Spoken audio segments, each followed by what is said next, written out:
tell us, Dave, a little bit about yourself, and let's jump into, getting people prepared. Well, I used to be just a normal person. And I mean that sincerely. I started out my professional career simply being a high school teacher, psychology, sociology, AP American history. I've been a basketball, football, baseball coach, focused mostly on basketball. I graduated to the college ranks. I mean, I taught at GCU for 14 years, at Real Salado before that. I've written courses, been a college basketball I was a college basketball coach for 10 years. So I was normal. And it wasn't until I moved out here to rural northern Maricopa County did I really understand how bad and corrupt things could be. We bought what we thought was going to be our retirement home, and everything was wonderful. And then all of a sudden, all our neighbors started complaining they couldn't get permits to do anything. Fortunately, we had already gotten most of our add-ons in at the time, and we weren't affected immediately. And then I found out they were putting moratoriums on anything we could do. We couldn't build a fence, couldn't build a pool, couldn't put a patio cover on, couldn't do anything, couldn't even lay cement. And they were basically setting the stage without buying us out and paying us for eminent domain over time to force us out. And what I learned was, well, they said it's because you're too close to the air base. Well, we're 35 air miles from the air base, and they fly over 300,000 people to get to us. So I don't think that was it. And there were 4 areas that were encumbered by these restrictions: Gila Bend, East Yuma and the farmers, and South Tucson. A lot of university professors were affected by this. And I was looking at a map one night, Maricopa County government map. It was actually the Maricopa Association of Governments. And they showed the Canamex highway system, which was part of the Central American Free Trade Agreement. We want to be New World Order people, sponsored by John McCain and Ted Kennedy. And they were putting something right through our area. We were going to be a multimodal hub for trucking, for rail, and for highway. And we sit on the state's largest water underground supply at the Hassayampa, and they wanted that to support their infrastructure.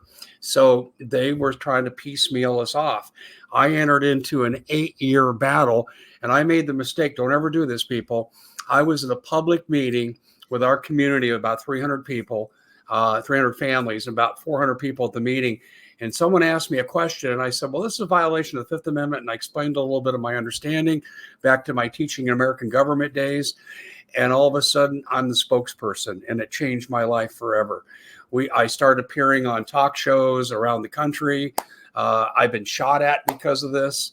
I won't go into the details of that, but it's been an interesting journey. And after 8 years, the Goldwater Institute that I got hooked up with because of my friend Ernie Hancock at Freedom's Phoenix, we were able to stop the takeover of our properties. But by then, I had been offered a radio show in Wickenburg. That station no longer exists. The late Pete Peterson said, Dave, you got to have your own show. I said, that's not who I am. He goes, what do you mean? You do this all the time. And so I started doing a weekly show, and it's kind of grown from there. But I used to be normal. I didn't believe in conspiracy stuff like this. I mean, I thought Kennedy thing was interesting, and I used to speak about it in like Lions clubs and Kiwanis and so forth, and to high school classes around the county. But other than that, I didn't get into any of this. But it wasn't until I did this fight for 8 years that I realized we're on the road to losing our country, and we're there right now. This is decision time. Well, and when you say that, I mean, you're on the right show, because the people that listen to us, they are going to agree with you 100%. Our motto is we want people prepared, not scared. We want people proactive, not reactive. I've been in my job for about 26 years. I manage money into the future without a crystal ball. About 20 of those years, I've been getting more and more nervous, just every year, a little bit more nervous. I was telling people in the late 90s, do a Roth IRA. I was doing the right things to be proactive. Well, I'll tell you what, one of the things that I've been called is the boy that cried wolf.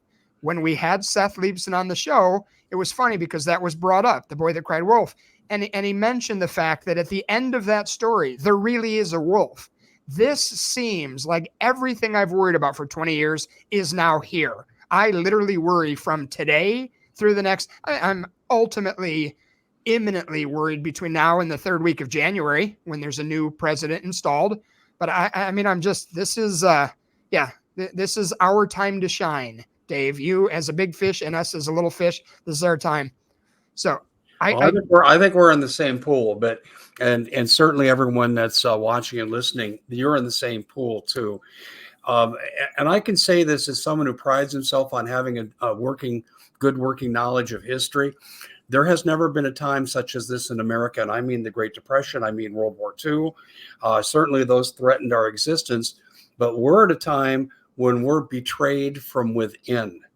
Globalist forces, a lot of them Americans, have got their minions into power, and we're doing exactly what Joseph McCarthy said back in the early 50s when he said, we're the victim of a communist takeover. It's a communist conspiracy. And people laughed at him when he went after Hollywood in his hearings. And now we look at it and we look at Disney and all the other moguls. He was right. Problem for him, though, is he was about 70 years ahead of his time. But we are going through this now. We are headed towards, this is what I call the group that's taken us over, and it's been a coup d'etat, and they haven't centralized power yet, but they are satanic, Bolshevik, communists. Satanic, I'll define it this way, being a Christian.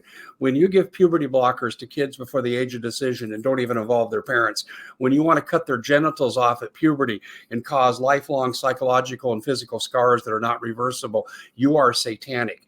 Bolshevik communism speaks for itself. Wage and price controls talked about by Kamala Harris, that's Bolshevik communism. And all the other things she talks about. I'll give Congress 100 days to get the guns. And on the 101st day, I'm going to do an executive order. Well, see, the Second Amendment exists to protect us from people like her. And she's announcing she's coming after the framework of the Constitution and every element within it. We are headed for a satanic, Bolshevik, communist total takeover. Right now, we're in the consolidation phase. They are going to do their darndest to install her as a puppet dictator, and she'll just simply follow directions. Sign here, Kamala, and she'll sign there and cackle, and that's all she'll do. But the net effect is this. You have to look at what organizations like the UN and the World Health Organization and the World Economic Forum, what are they saying? They want basic total communism, subjugation, depopulation, the removal of all personal liberties, putting your lifestyle back with your climate change scam back to about 1790. And that's what's on the table right now. I mean, we're fighting not just for America, but we're fighting for our standard of living. And some of us are fighting for our very lives. Because let me share one more thing with you. We are going into the next phase, which involves Kamala. It's called the consolidation phase of communism.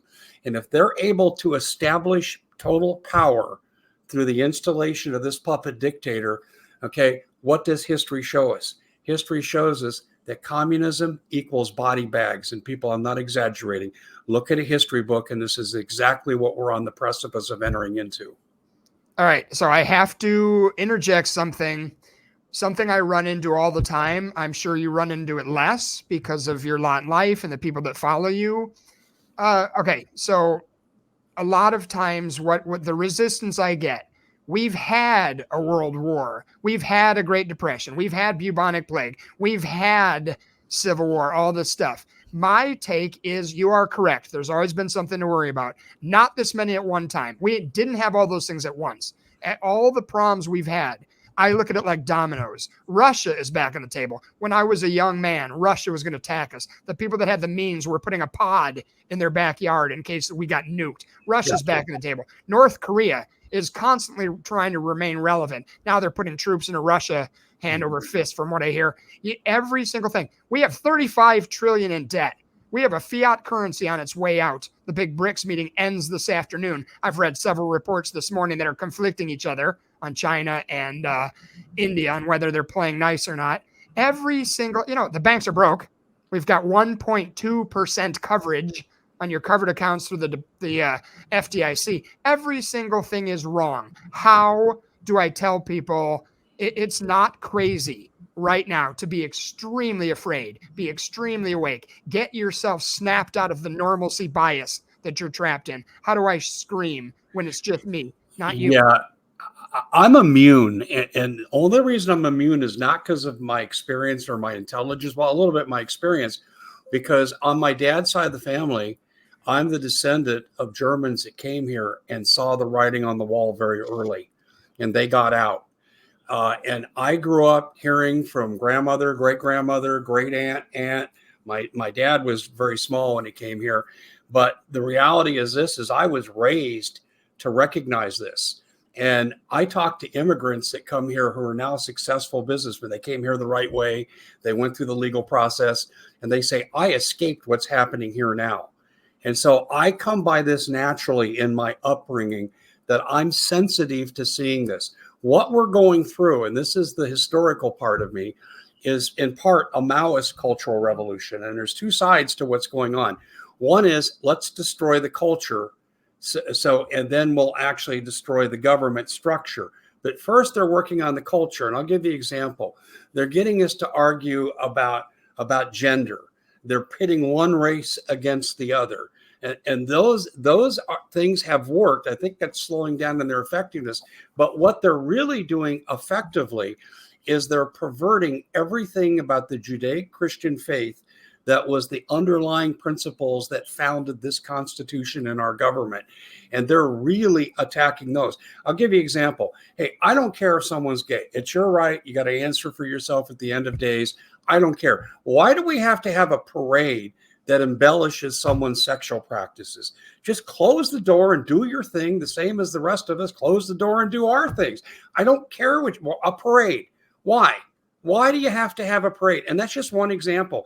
And then we're taking kids and brainwashing them in school that Marxism is good, capitalism and greediness is bad, and if you're white, you're evil, and if you're black, you're a victim, and the two of you can never get along.